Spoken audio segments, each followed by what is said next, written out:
I've always enjoyed taking late night walks. There's a stillness to them that makes life feel simpler. I've been a welder for over 40 years, and now I live alone on a large farm with just my dog Bosley for company. The house feels too big for one person, but I couldn't bring myself to downsize after my wife Maria passed away from cancer. My kids moved out long ago, leaving me and Bosley to manage on our own. One evening after a long day in the shop, I decided to go for a walk. My property is extensive, and one loop around is usually enough to clear my mind.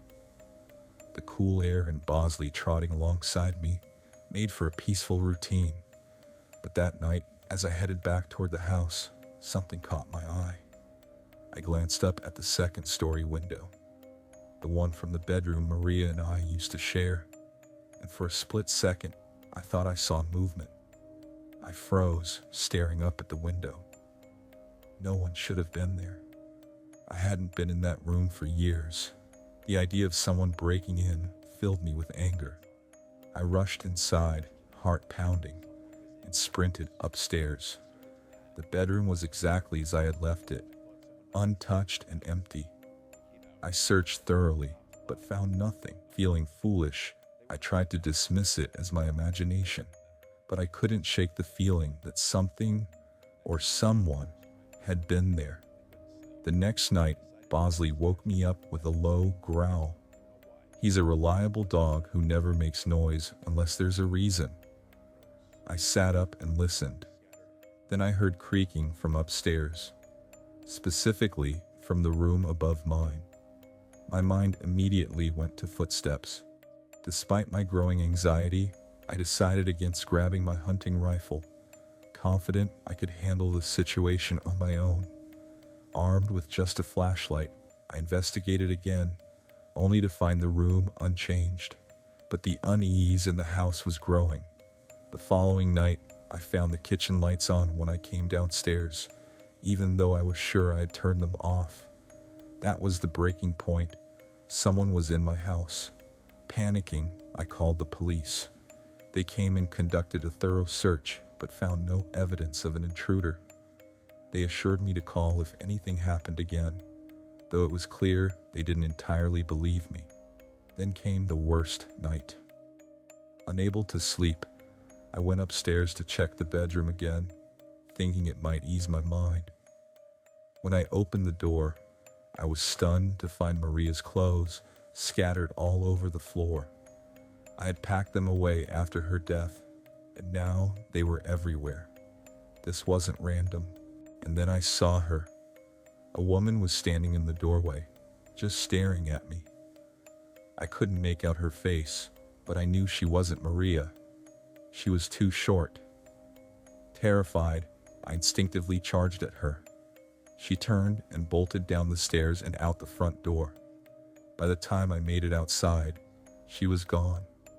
I searched the property with Bosley, but found no sign of her. For months afterward, I couldn't sleep. I was constantly on edge, hearing phantom noises and jumping at every sound. I kept my rifle by my bed, ready for anything. One night, while sitting in the living room, I noticed a figure outside, standing in the yard and staring at me through the window. It was her again. My heart sank. Grabbing my rifle, I ran outside with Bosley close behind. She remained there, silhouetted in the moonlight, watching me. I fired a few warning shots into the air, hoping to scare her off. That was enough to make her run into the night, but it didn't bring me any peace. I haven't seen her since, but I know it's only a matter of time. The fear and anxiety are unrelenting, but I'm prepared to defend myself if necessary.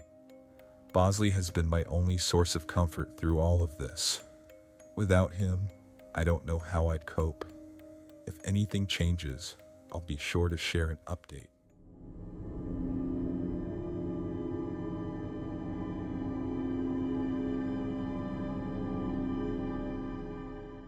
I work for a catering service, which keeps me on the road a lot, often late at night. Most of my time is spent hauling supplies in a huge company truck. While the job isn't terrible, the hours are rough, and it's far from what I envisioned for myself. When I finally get home, I'm either too wired from caffeine to sleep, or I crash immediately and sleep for 12 hours straight. One night around 2 a.m., I was driving my car back home after a long day. I realized I'd had way too much Red Bull to even think about sleeping, and I was starving since I hadn't eaten in hours.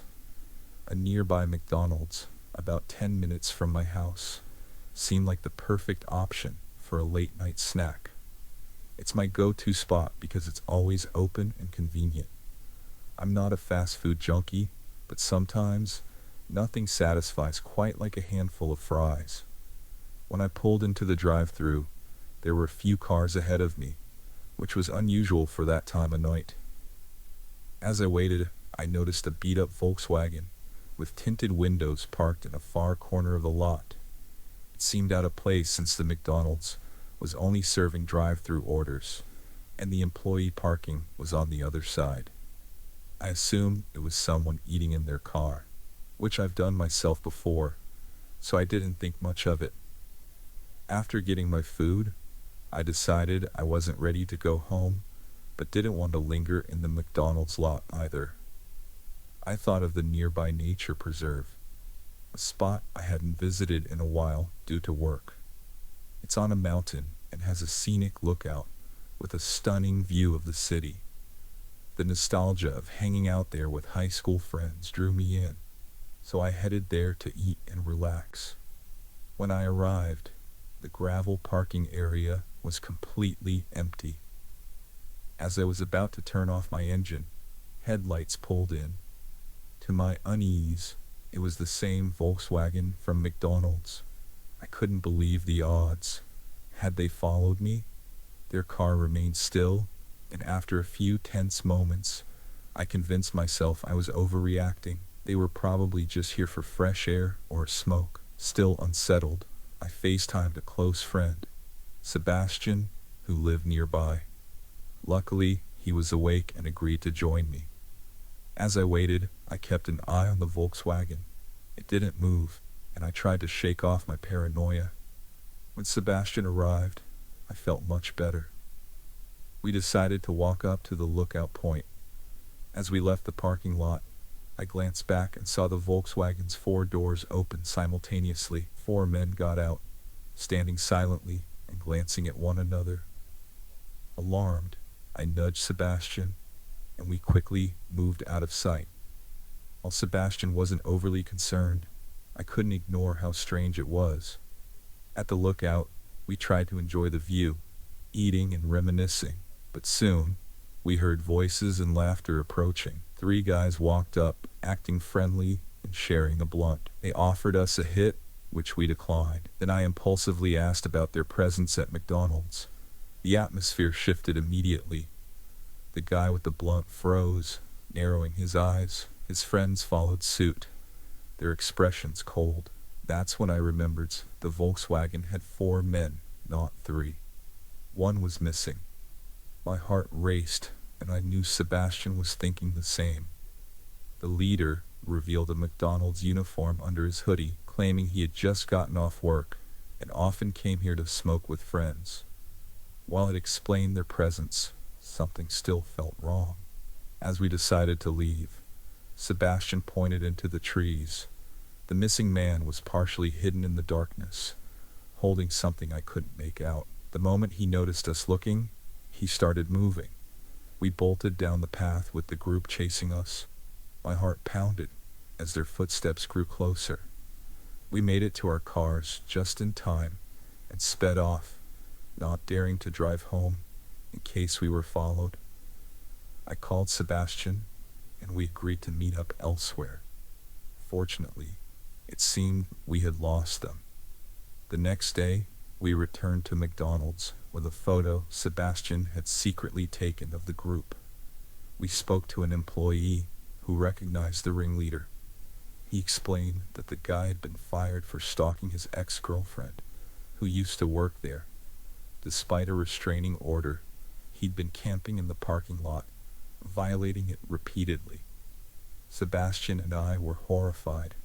I have no idea why they followed me, but it's clear the guy is dangerous. I'm hoping the police catch him soon, but I'm staying away from that McDonald's and the preserve for now. All I can do is pray he doesn't recognize my car.